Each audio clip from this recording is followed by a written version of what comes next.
Toronto cracks down on landlords running illegal rooming houses. If you own a home in the Toronto area right now, so like the 416, and are renting it out by the rooms right now, this rule will impact you. So make sure you stay tuned to understand what on earth is going on.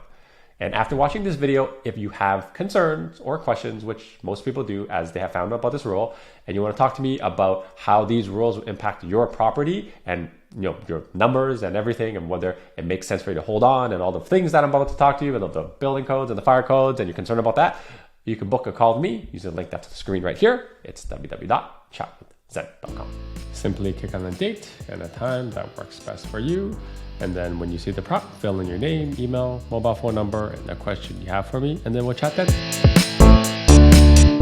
Good day, Toronto. Welcome to another episode of Prime Properties TV. My name is Zen, and if you're enjoying the content I'm putting up there, do me a favor and like and subscribe. So, the City of Toronto, the 416, has basically a new rooming house policy that came into effect earlier this year, and it kind of started in end of March, I believe, March 31st. But there are some new things that I'm seeing that they're starting to enforce right now, and here are the things you need to know because they're starting to crack down. So if you are leasing a property out by the room, you will need to now register your property. Now, the definition of this illegal rooming housing is what they're calling multi-tenanted, which I put over here, or rooming house based on their website, right?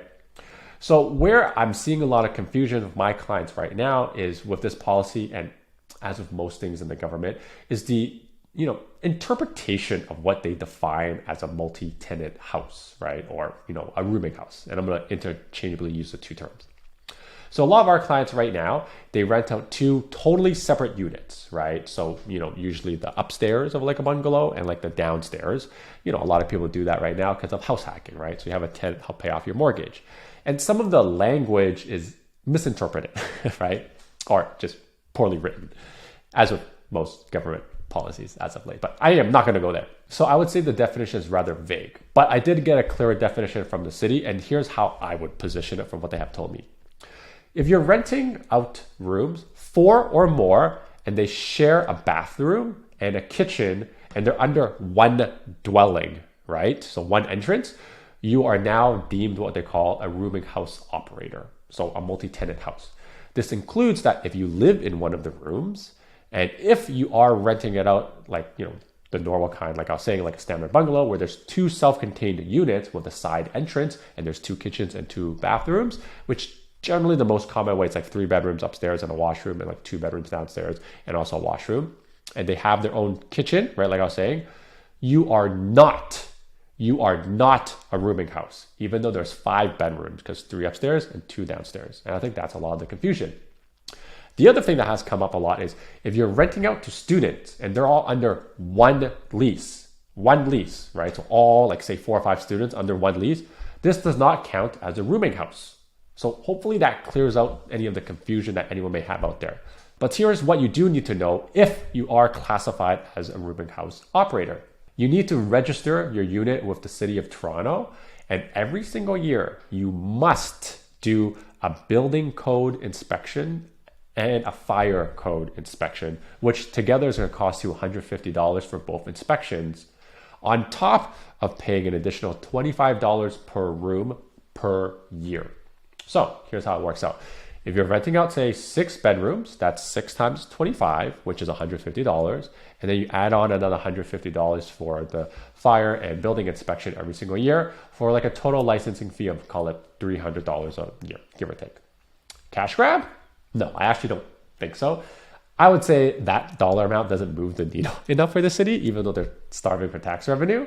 I just think they're trying to fund this new department that has formed with some of these funds. And as with most policies, there's obviously going to be pros and cons, right? And I'll list them up for you. The pros to this are that I obviously see are we're going to have more safe rooms with shared accommodations, since there will be an annual kind of inspection on the building and the safety in regards to the fire to make sure nothing happens, right, with the occupants. The con is that many places in Toronto, especially like basements, right, are essentially not to code, meaning that they will not pass the annual inspection for fire and building. effectively removing a lot of like inexpensive accommodations in the city for people who need it, right? So what I would say is, while not every rooming house is like to code, many of them are well kept and maybe like they meet most of the fire code and a lot of it because of insurance reasons, but they still won't comply by meeting both the building and the fire code. But many rooming house operators will, if they want to continue with this, need to retrofit their properties so that they comply and they pass the inspection every single year for both, again, building and fire code. And I will say some just probably won't do it, right?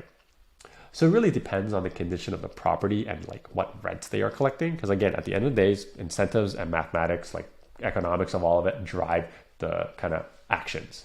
As with most things that end up with government intervention, some bad apples make things worse, and their actions, call it, ultimately negatively impacts everyone else in the city overall, which in our case is the removal of some more, call it, affordable accommodations for people who need it, right?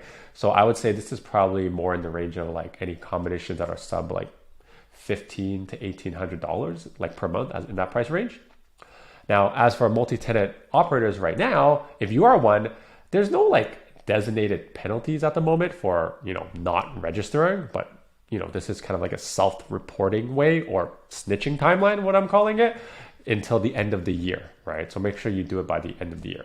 Now, what these penalties are if you don't, self-assess and you get stitched on is still TBD. The city doesn't really know what the penalty is yet right now because the whole department is still fairly new. And they're saying this is kind of still on a very educational based forward system, right?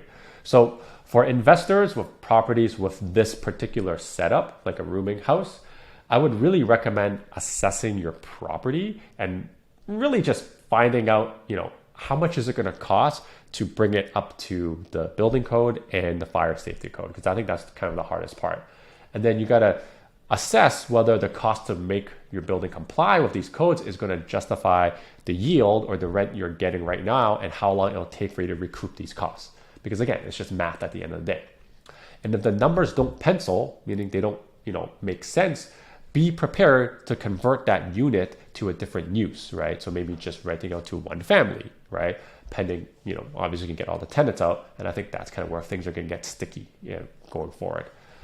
Now, if the cost is too great and the tenants refuse to leave, you're going to kind of be left in a pickle, right? Especially if you got neighbors who are, going to snitch because you don't comply with these new policies because they don't like having so many people living in the house next to them, which again is very NIMBY-like of most neighbors.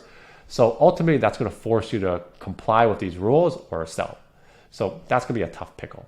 Hopefully, it doesn't get that bad, but you can kind of see there's a significant amount of lead time to figure out what your next steps are right now. And I hope this video serves, as a public service announcement for you if you are a current multi-tenant housing operator, right? Now, if you do want to talk to me about your property right now, if you fall into this classification and how to deal with it moving forward, you can book a call with me. Use the link that's right here. It's www.chatwithzen.com. Hopefully this helps and educates you on kind of what's happening in the real estate market. And until next time, your move, your future. So yeah, now that you're done watching this one, how about this one or this one? You know what? Just watch them both.